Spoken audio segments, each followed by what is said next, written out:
Mind Power, Chapter 21, Induced Imagination in India. At this point, I wish to call your attention to a feature of the subject that has received but scant attention at the hands of Western writers. I allude to the wonderful manifestations of induced imagination displayed by some of the magicians of the Orient, particularly of India and Persia. These feats are being performed today in those lands and are equal to any of the wonderful instances related of the ancient Persian or Egyptian magicians.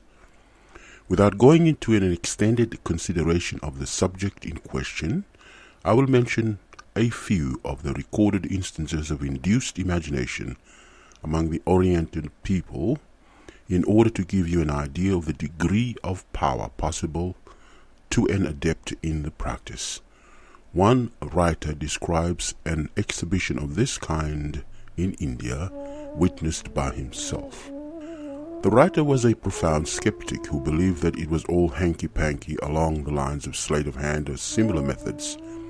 That is, he so believed until he actually witnessed the demonstration. He goes on to relate that the magician was a native Hindu of dignified and imposing appearance, surrounded by a number of assistants of his own race. The magician seated himself on the ground with several jars, boxes, implements, and other paraphernalia before him.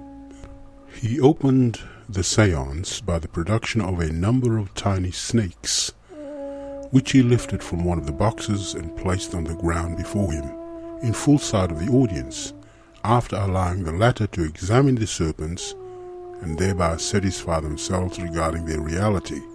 An English naturalist present identified the snakes as belonging to a well-known native variety. The magician then began a slow, mournful, droning, monotonous song, the predominant sound of which was like the droning of a bumblebee or a distant sawmill. The snakes reared themselves up and moved their heads from side to side at the sound of the chant. The magician, touching them softly with his wand from time to time, to the eyes of the audience the snakes seemed to gradually grow from their original tiny proportions until finally they appeared as immense boa constrictors, which caused great alarm among the audience, both Englishmen and native. The magician bade the audience remain quiet and assured them that there was no danger, but then he reversed the process and the snake was seen to gradually decrease in size until they vanished from sight altogether. The next act was equally as wonderful. The magician placed one of his assistants in the center of the circle described on the sand, and with appropriate gestures and ceremony went through some magical incantation. The boy was then seen to spin around faster and faster like a large top, and then began to gradually ascend in the air, still spinning around until he vanished from sight. Then the magician reversed the process and brought him down from the aerial heights. The boy appeared like a small speck at first, gradually growing larger as he neared the earth until he stood before the audience bowing and smiling. The next act was the placing of some mango seeds in the sand, building a tiny hillock around them. The magician then began his chant and waved his hands over the hillock. In a moment, a tiny shoot was seen to appear, and then a little bush which gradually grew up until a mature mango tree was seen bearing leaves. Then blossoms were seen, and the ripe fruit appeared, which was passed among the audience. Then, reversing the process, the tree disappeared gradually, and at the end the magician dug up the original seed and showed them to his audience. And wonderful to relate, the fruit that had been distributed among the people also disappeared.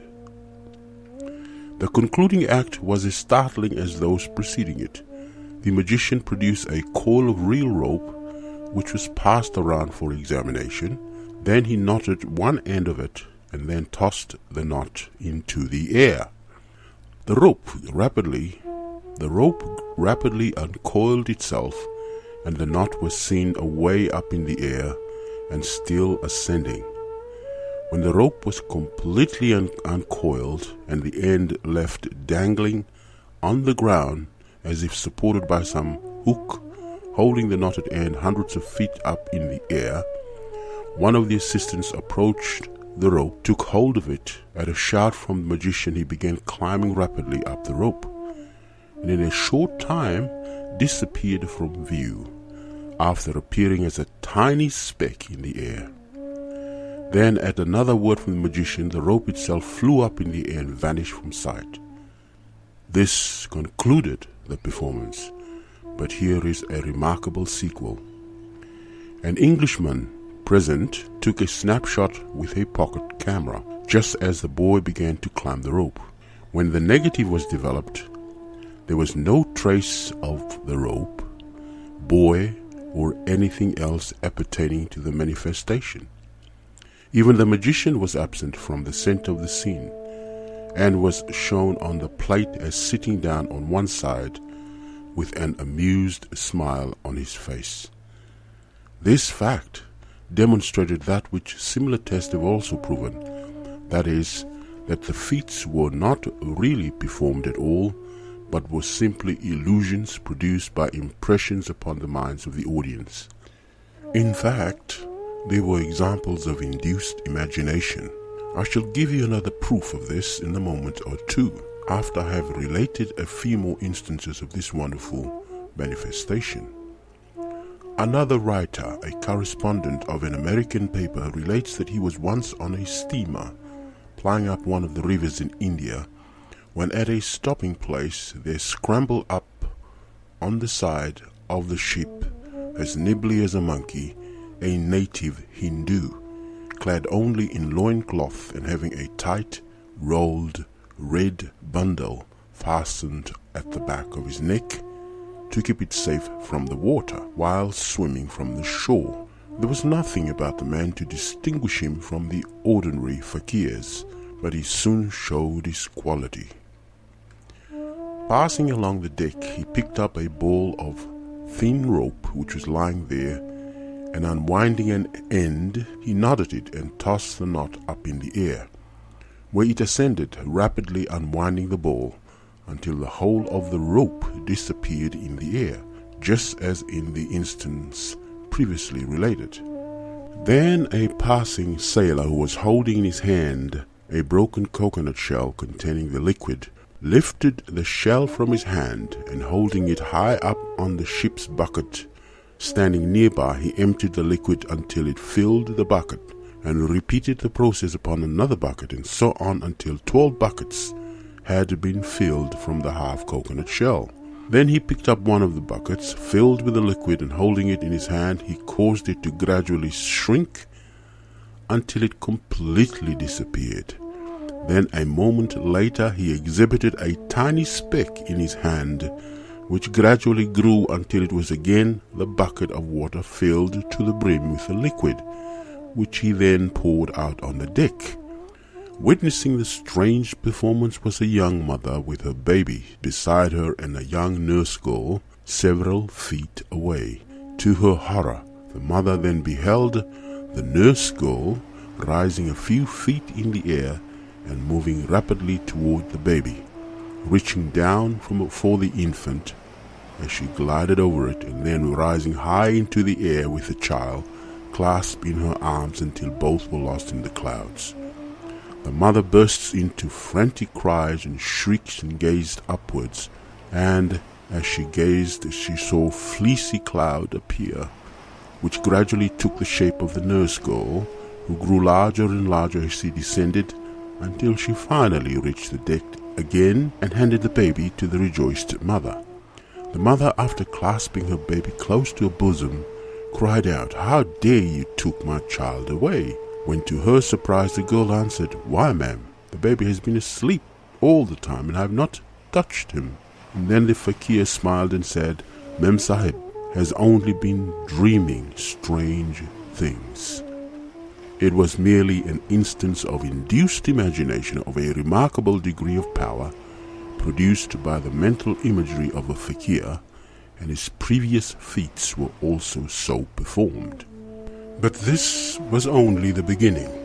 The fakir then untied his red bundle, and extracting therefrom a coconut, he exhibited it to the passengers, passing it around for inspection, then placing the nut at the end of a bamboo stick, and balancing it there, he commanded it in Hindi to spout as a fountain, and immediately a great jet of water sprang from it, falling over the deck in great showers. He then caused it to stop flowing, and it obeyed. Then he restarted it. This is repeated several times. Then he materialized a cobra from the air and caused it to disappear at his command, after he had terrified the passengers with it. Then he materialized several human forms in bright sunlight, in full view of the passengers, and afterwards caused them to melt away gradually until they disappeared like a cloud of steam. Then, taking up a collection, which was quite liberal, he jumped over the side and swam rapidly to the shore. The natives among the ship's passengers smiled at the wonder of the Europeans present and laughed at the latter's talk of jugglery and magic power, informing them that it was merely an instance of Hindu telepathy or mental influence, and that those among them who resisted the spell saw nothing except the fakir with glistening eyes, showing every evidence of a powerful and concentrated exercise of his imagination. These feats are quite common in some parts of India, but they are known to be but mental illusions, for all attempts to catch the exhibition on a photographic plates have failed, the plates showing nothing but the magician in a state of mental concentration. The magicians have developed the power of causing many persons at the same time to have the illusion of seeing, hearing, tasting and smelling things that have no material existence. It is induced imagination in a developed degree, but differs only in degree from the phenomena more familiar to the Western world. In this connection, I would like to add the testimony and explanation given to me personally by a greatly esteemed friend of mine, a Hindu sage traveling in this country, who in addition to his Oriental learnings has received the highest English education and who is a highly educated man in both the Eastern and Western meanings of the term. This gentleman told me that when he was a youth, he had witnessed exhibitions of the kind just related in his native land. At first he was puzzled and mystified by them, but his naturally scientific turn of mind caused him to seek for some solution. He began experimenting and soon at least was able to classify the phenomena as pure mental illusion. He found that the crowd would gather close around the magician in order to see what was going on, although all were required to keep a certain number of yards away from the wonder worker by the latter's instructions and requirements. My friend found that if he retreated a few yards beyond the outer edge of the crowd, he could see nothing but the magician, all the magical doings disappearing. When he would join the crowd, the mystic appearances were again plainly seen. He tried the experiment in several ways, with the same result. Then he tried a riskier one and pushed nearer to the magician than was allowable, and with the same result. In short, the influence was confined to a certain area, and the mental influence was doubtless increased by the contagion of the different minds in the crowd. My friend tested the well-known mango feat and rope disappearing feat as related in these pages, in this way and determined that they came well under the rule of mental illusion. Instead of being an occurrence defying the established laws of nature, the testimony of this gentleman corroborated the opinion that I had already formed to that effect, which opinion agrees with that of the best authorities.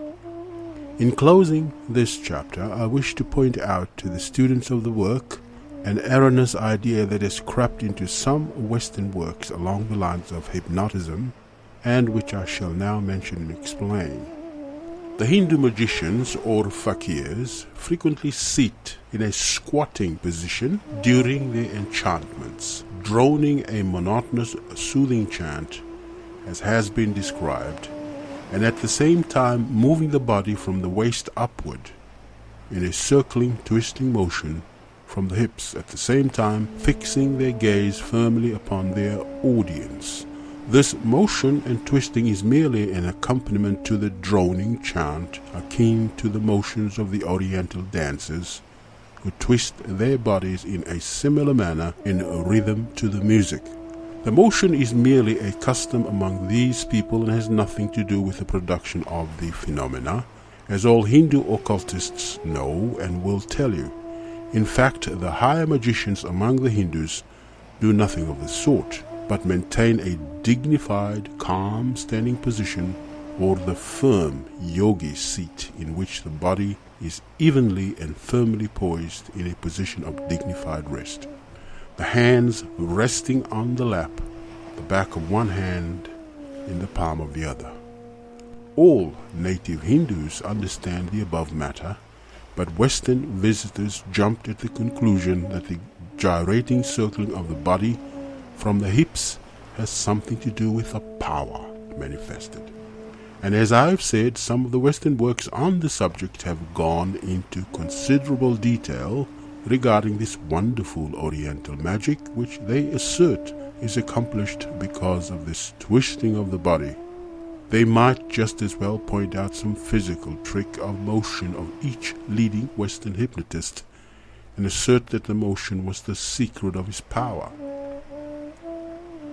I do not think that further comment is necessary in this case. The motions and attitudes, etc., are merely part of the setting of the piece, or possibly bits of stage business designed to heighten the impression of mystery, that's all. I have been informed by an authority whose words is entitled to the greatest respect, and who has spent many years in India and other Oriental countries, that the following method is used by these Oriental magicians in developing within themselves the power to induce these strong mental images in the minds of those witnessing their performance. The magician starts when a youth and practices mental imagery in his own mind. This process is akin to visualization, as mentioned by me in other chapters of this work. The magician at first uses his will in an endeavor to form a clear and distinct mental image of some familiar object, a rose, for instance. He practices until he is able to actually see the thing before him in his mind's eye, just as certain eminent painters have acquired the faculty of visualizing the faces of persons they meet so that they can reproduce them on canvas without further sittings.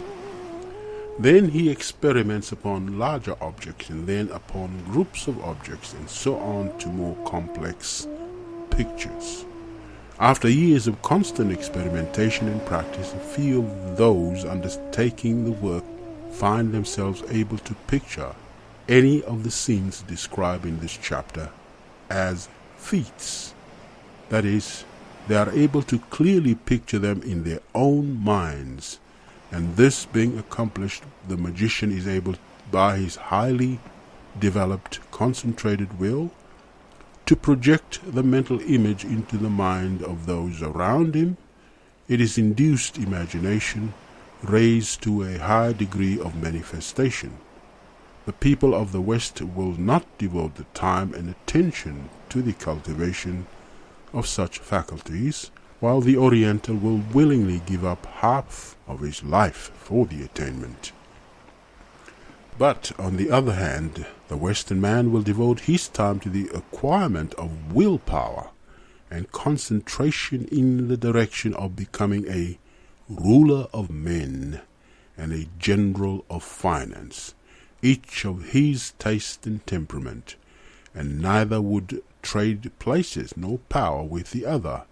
They are both dealing with the same force, however, as little as they realize it.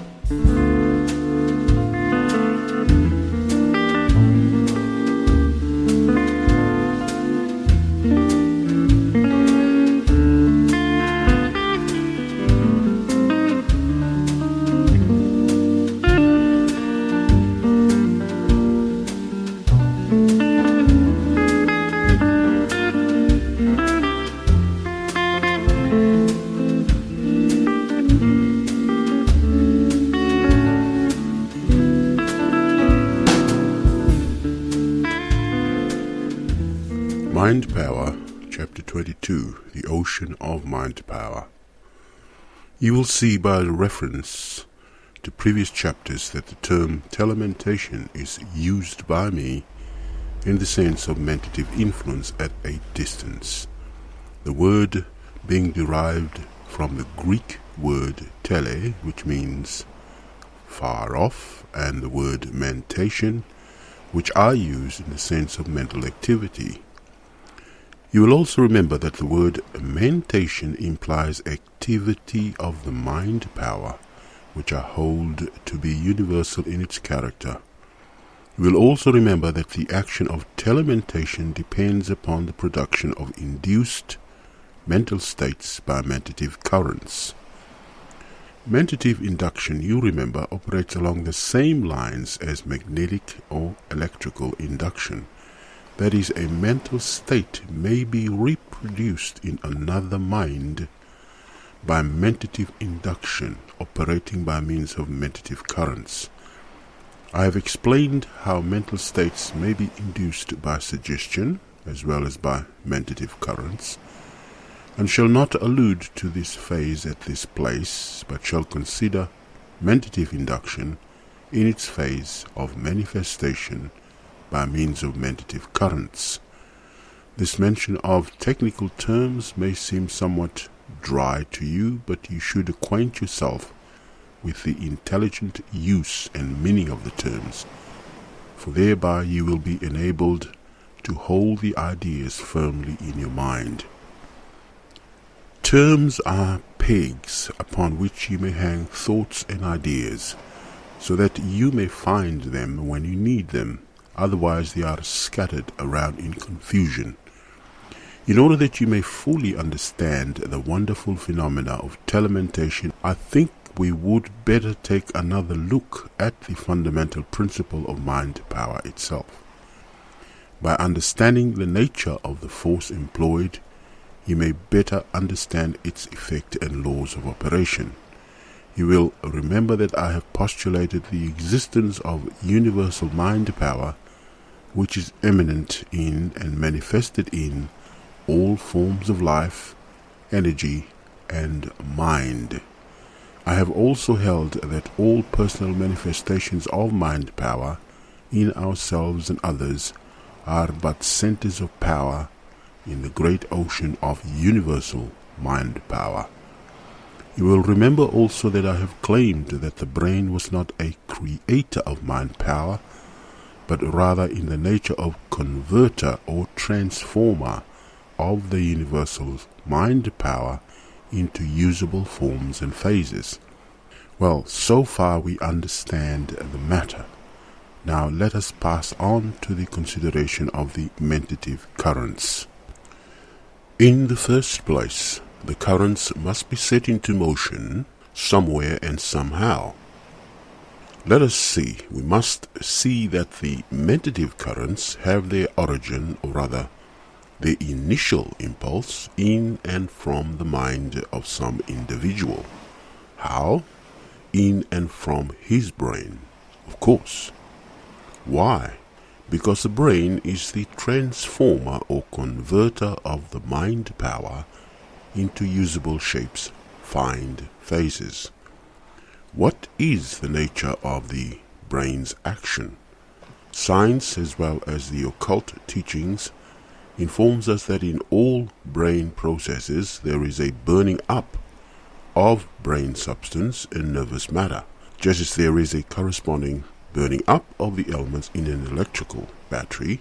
The process is very similar in both cases. Both brain and battery convert or transform an energy already existing in an universal form, which energy cannot be created, added to, or taken away from. And both use up material in the process, and both generate currents of force which are capable of affecting changes in other substances, etc. Science shows us that there is a production or generation of heat in the manifestation of mind power in the brain. The temperature of the brain rises when it is employed in active thought work or other forms of mental activity or excitement, and even the temperature of a tiny nerve increases when it is used. This fact has been fully demonstrated by science. What causes the brain to manifest this energy?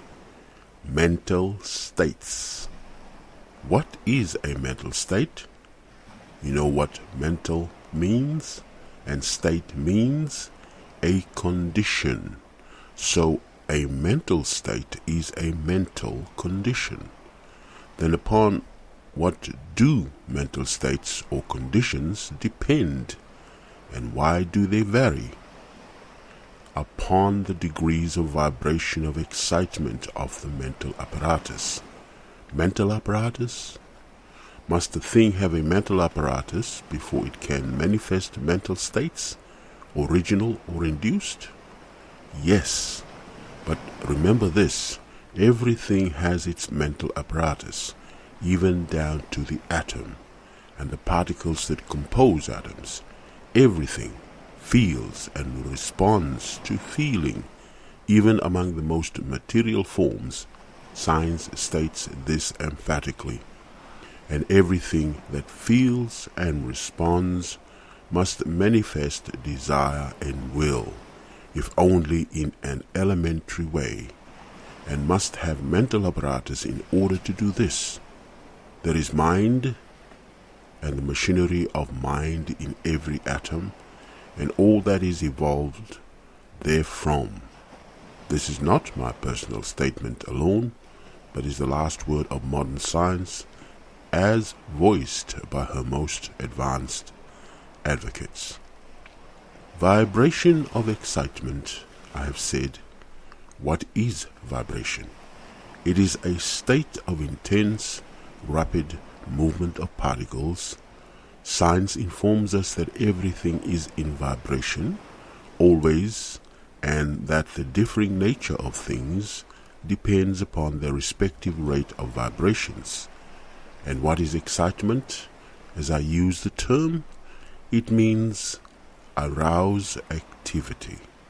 So then, there is to be found a condition of aroused vibrational activity underlying all mental states, and this aroused vibrational activity communicates motion to the mentative currents and starts them towards others in whom they induce similar mental states. That is the story in full.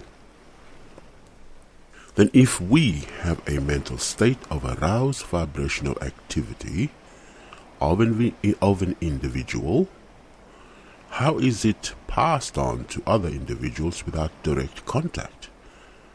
By mentative currents or waves. What are mentative currents or waves, and how do they operate? Now we are right up to the question with a full understanding of what it means. Then let us answer it in the light of modern science. There is a great misapprehension in the minds of the majority of people about currents and waves of light, magnetism, electricity, heat, etc. They are aware that waves of heat and light, for instance, travel over millions and millions of miles from the sun to the earth, and are then felt here, although originating there millions of miles away. They know this fully, but they seem to think that the heat and light are substances that actually travel in waves over the distance. But this is not the teaching of science, which on the contrary holds that light and heat do not so travel, but that the original heat and light vibration set up waves in the ether. The ether is the supposititious fine form of matter, filling all space, even between the atoms as well as between the worlds. Nobody knows anything actually about the ether, but science has been forced to postulate its existence in order to account for certain phenomena. Science holds that these waves in the ether, once set into motion, travel on until they come in contact with matter capable of taking up their vibration. When this kind of matter is found, it takes up the ethereal vibrations and reproduces them in the shape of heat and light. In other words, the original light and heat of the sun does not travel to the earth to be then experienced by the latter, but on the contrary, the original solar heat and light set up the waves in the ether which travel along until the earth is reached. When meeting with the proper material, they are reproduced or transformed into heat and light vibrations similar to those of the original impulse, and we of the earth feel the heat and see the light. Electricity and magnetism are reproduced in the same way. It is just like the sound vibration, setting up electrical vibration in the telephone, which travel along and then are retransformed into sound vibrations again at the other end of the line. When you think of this, please remember that the receiving end vibrations are induced. There is something else just as much generally misunderstood. People think that these waves actually travel, just as they think that waves in water travel when we drop a stone in the pond. But they are mistaken. In both instances, the force of the motion of the stone produces the elevation of the water. That you call a wave.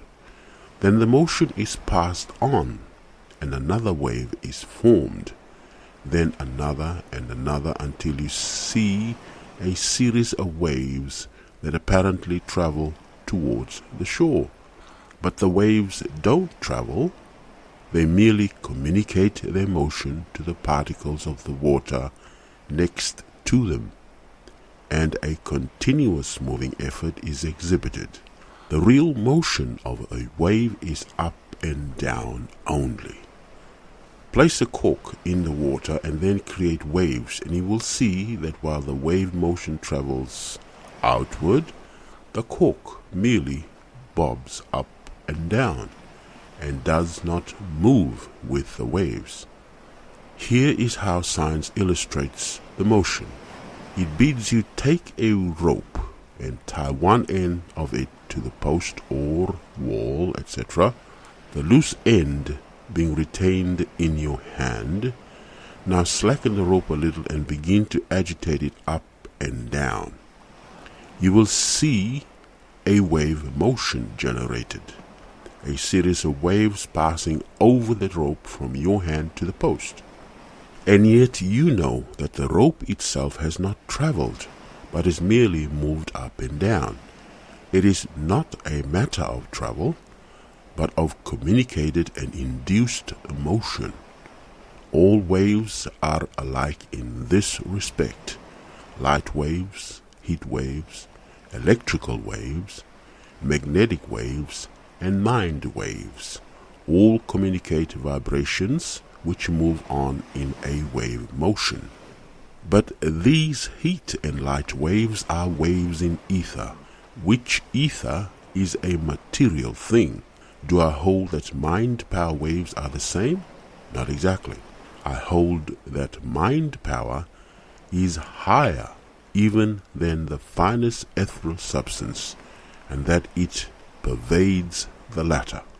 And I hold that we are all centers in a great ocean of mind power, and therefore I claim that the mentative currents and waves are really currents and waves in the great ocean of mind power.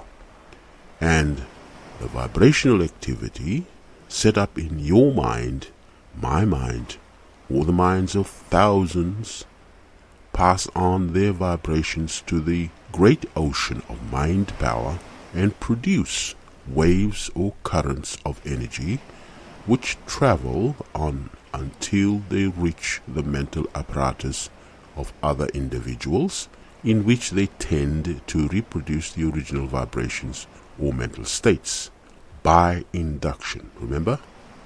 In other words, I hold that these waves and currents are like the ocean's waves and currents, not only of the ocean but also in it.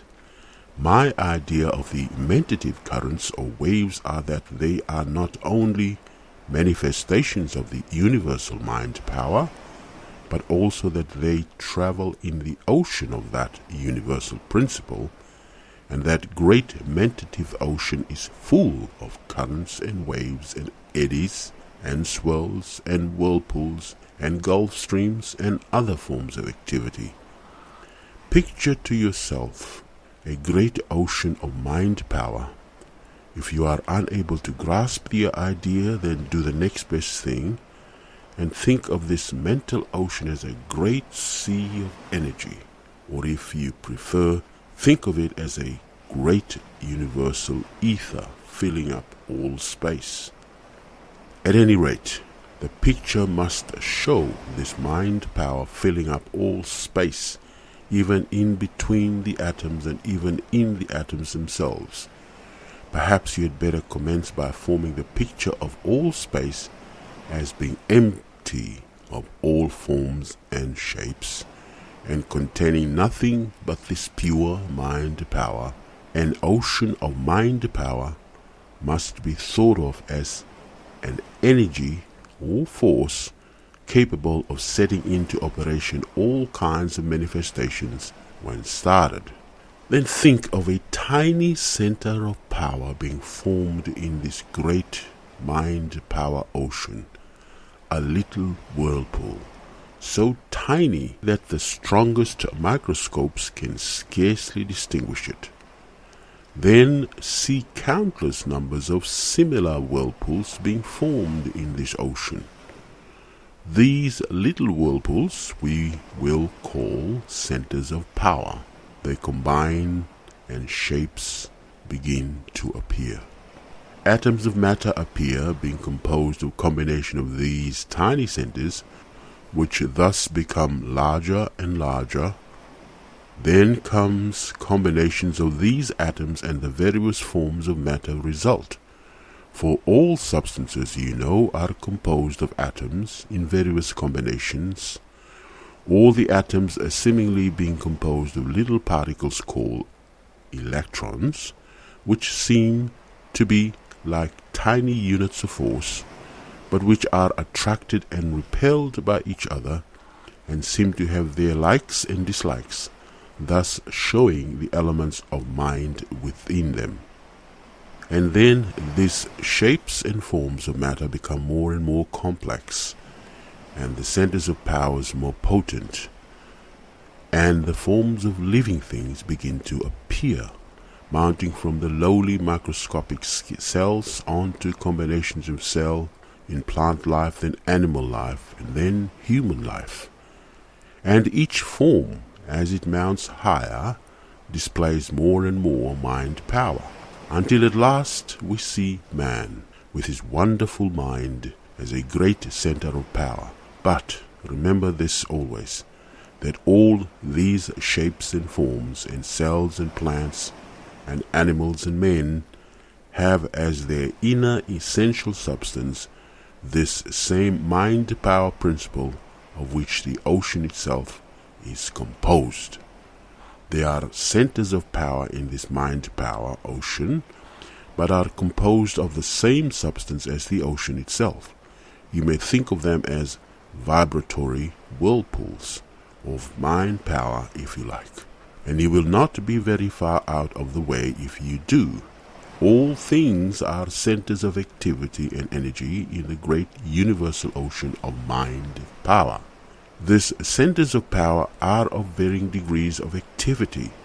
We will call the strong ones positive and the weak ones negative. So according to their varying degrees of power and vibrations, each center is positive to some others and negative to others still. Each has its degree of positivity. Now think of these centers as human minds, and you will be able to fill out your picture in detail.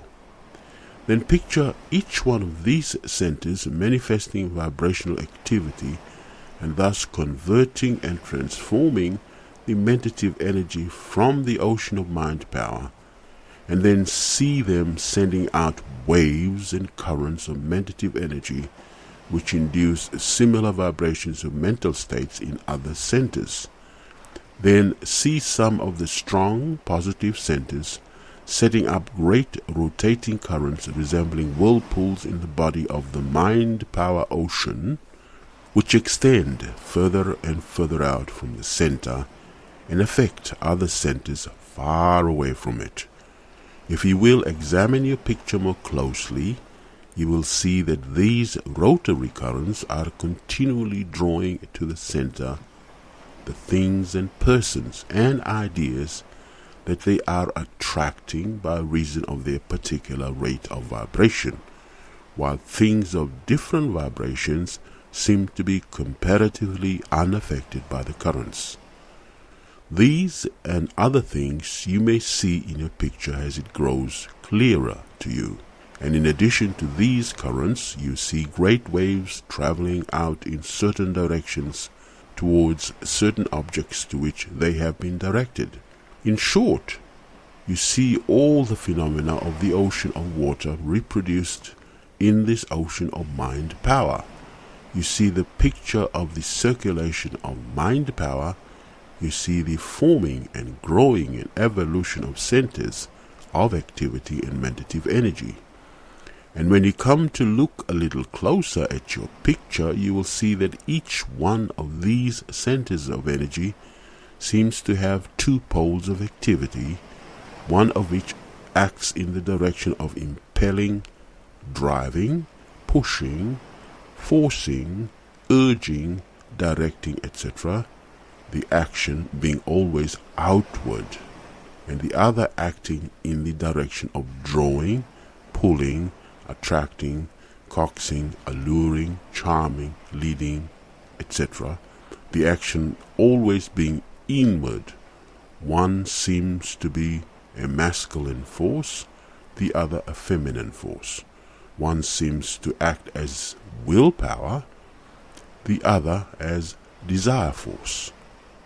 These two poles of mind power possessed by each center are called the motive pole and the emotive pole, respectively. I have described their characteristics several times as we have proceeded in these lessons.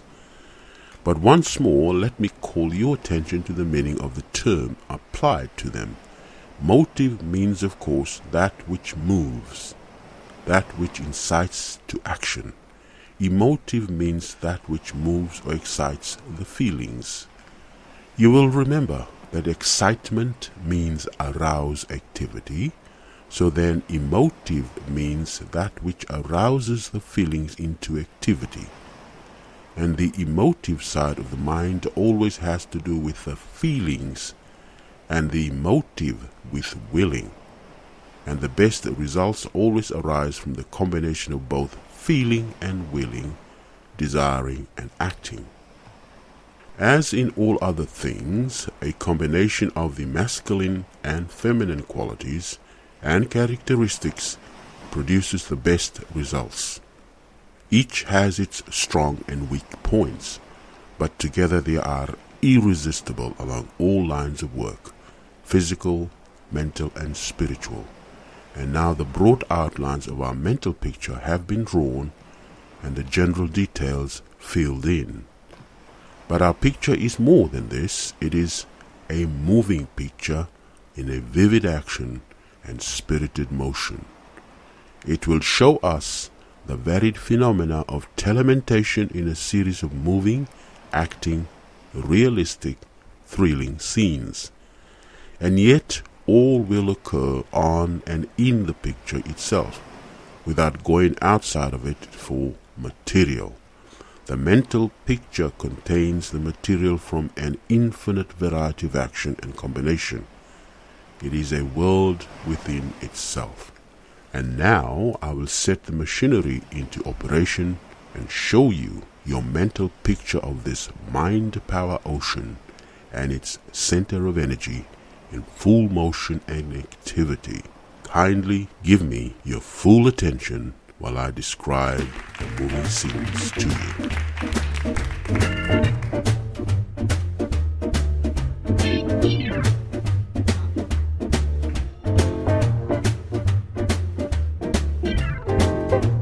My baby don't care for shows. My baby don't care for clothes. My baby just cares for me. My baby don't care for cars and races. My baby don't care for high-toned places. This Zilla is not his style, and even Lana Turner's smile is something he can see. It's something he can see. My baby just cares. Who knows it?